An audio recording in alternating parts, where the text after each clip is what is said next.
In the realm of death and blood that is the entity's realm, there are some survivors and killers that are above the average. You rarely see them, but when you do, it can either be a blessing or a curse. These are the legends of Dead by Daylight.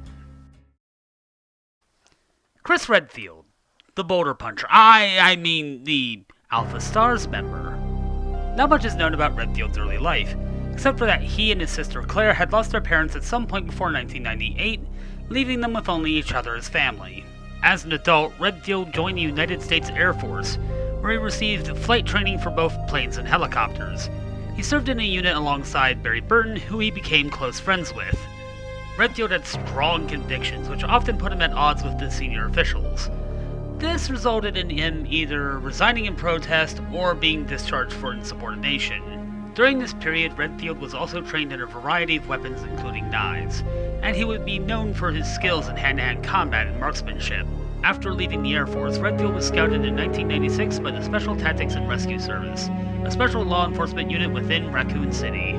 He accepted the invitation and was appointed the point man for the Alpha Team, where his flexible talent for precise handling of multiple firearms earned him the distinction of the unit's top marksman.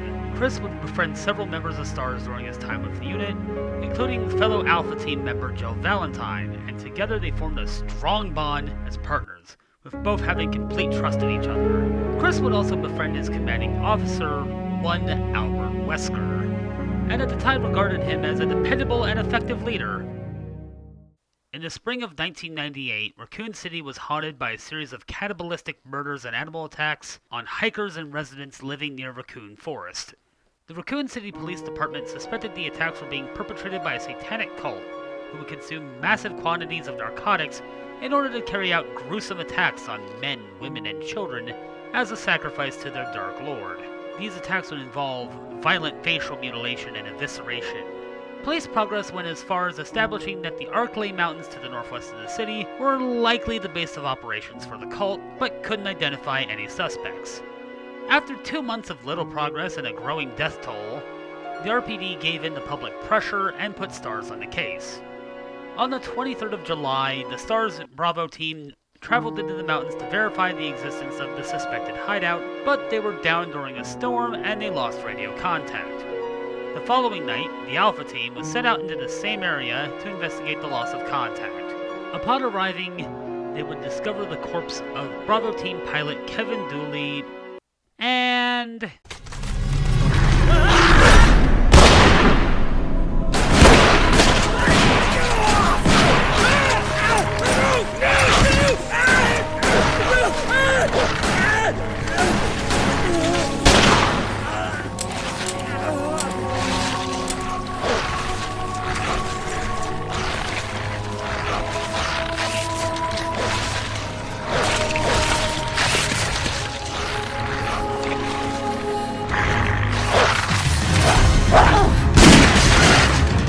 Unable to put up a fight, Alpha Team was forced into a nearby mansion while their pilot took off without them.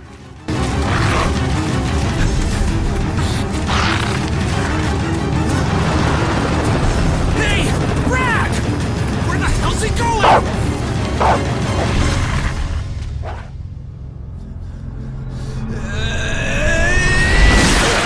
Chris, this way.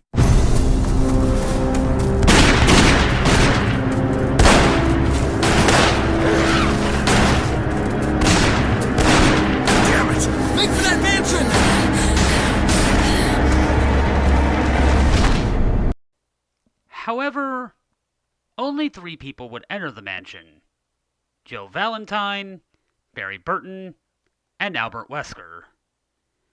They had no idea where Chris went.